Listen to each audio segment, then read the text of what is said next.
Hi friends, आज हम जानेंगे कि ट्रांसफार्मर का फुल लोड कितना होता है। ट्रांसफार्मर का फुल लोड कितना होता है।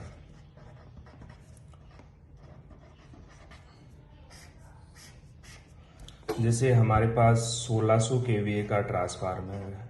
1600 केवीए का ट्रांसफार्मर है और इसका फुल लोड हमें चेक करना है। फुल लोड चेक करना है। इसके लिए जो फॉर्मूला है केवीए बराबर √3 VI अपॉन 1000। तो अपन को चेक करना है इसका एम्पियर। उसके लिए केवीए इंटू 1000 अपॉन √3 और V।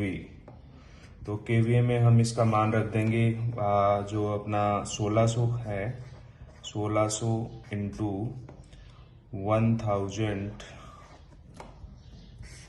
अपॉन जो इसका √3 का मान रहेगा 1.732 इंटू वोल्टेज। अपन 3 फेज का चेक कर रहे हैं, 3 फेज के लिए हम 415 इसमें वोल्टेज दे देते हैं।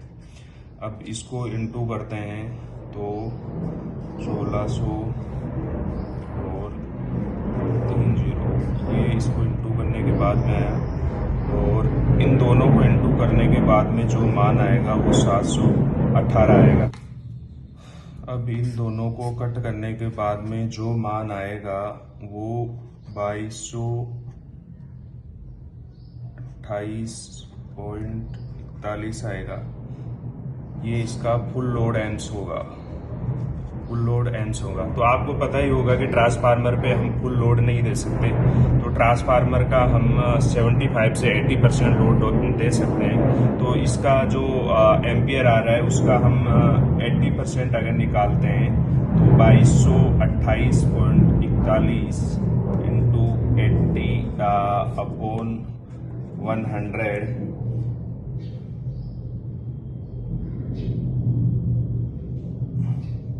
तो इसका निकल कर आ रहा है 1782 एम्पियर निकल के आ रहा है। मतलब 80% लोड पे हम इसको 1782 एम्पियर अपने 1600 केवी के ट्रांसफार्मर पे लोड पे दे सकते हैं।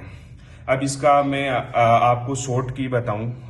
इतना बड़ा फॉर्मूला न लेके आप शॉर्ट की से निकालना चाहें तो जो अपना जितना भी अपना केवीए है उसको 1600 इंटू 1.4 करते हैं तो ये आएगा सामने 1600 इंटू 1.4 बराबर 2240 एम्पियर। ये फुल लोड करंट है। फुल लोड करंट है और इसका जैसे आप 80% निकालोगे 2240 का तो आपके पास 80% लोड आ जाएगा। तो इसका 80% लोड 1792 एम्पियर आएगा। तो देखा आपने ये शॉर्ट की से। अब अगर आपको जल्दी निकालना है कि ट्रांसफार्मर का कितना एम्पियर फुल लोड पे ये लेगा तो 1.4 से मल्टीप्लाई करोगे तो जो इसमें आएगा सामने वो इसका फुल लोड होगा। फुल लोड पे हम ट्रांसफार्मर को नहीं चला सकते तो इसको हम 80% निकालेंगे। तो 80% अगर हम ट्रांसफार्मर का निकालते हैं तो 1792 एम्पियर आ रहा है कि मतलब इसको अपन ट्रांसफार्मर पे 1700 एम्पियर तक का लोड दे सकते हैं। Thank you guys, I hope सभी को समझ में आया हो ट्रांसफार्मर का फुल लोड कैसे चेक करते हैं।